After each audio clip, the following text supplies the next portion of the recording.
Hello guys, ngayon ay magluluto tayo ng pork apritada. Tignan nyo naman kung gaano kasarap yan, no? Ayan, halos nagmamantika na. Siya nga pala, may pork belly ako dito. Hiniwa ko lang ng cubes. Depende sa inyo kung anong gusto nyong hiwa. Marinate lang natin sa asin, garlic powder, onion powder, paminta at lamas-lamasin lang natin. Make sure lang na gumamit tayo ng gloves at hugas tayo ng mabuti. Prituhin lang natin ang carrots at patatas. Sunod na rin natin ang red and green bell pepper.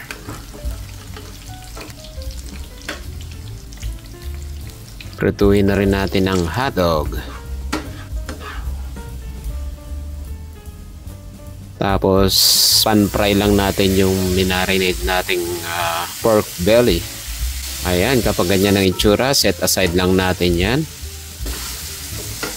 Isa lang tayo ng sibuyas, bawang. Isahin lang natin hanggang sa umamoy. Lagyan ng kamatis. At ilagay na natin ang pork belly. At tomato paste. Pansin nyo, hindi nga pala ako gumamit ng tomato sauce dito. Kasi gusto kong medyo fresh. At syempre, iwas preservatives na rin tayo. Lagay na rin natin ang ating tubig. Halo-haluin lang yan. Ilagay ang pinarikok nating patatas. At syempre, chicken cubes. Magic sarap.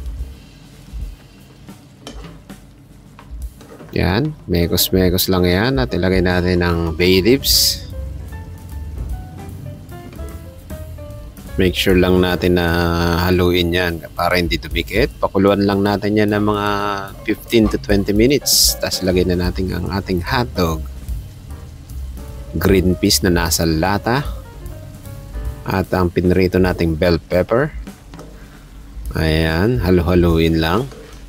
Hanggang sa mag-combine ng maayos.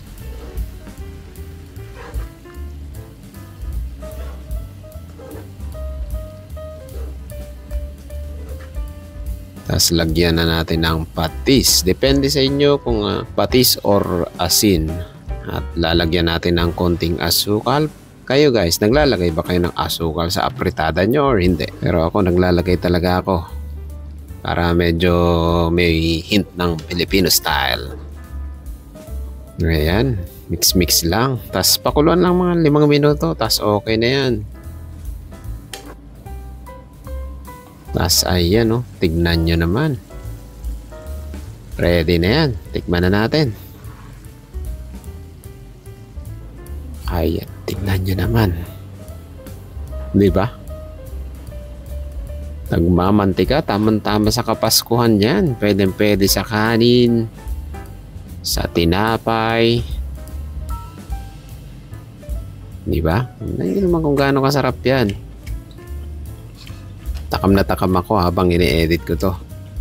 At syempre, kung di mo pa napapanood ang ibang videos ko, padalaw naman sa channel ko at pa-follow na rin, especially sa YouTube, sa TikTok, sa Facebook, Instagram.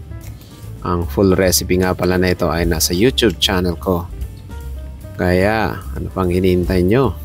Luto na at maraming salamat. Solve.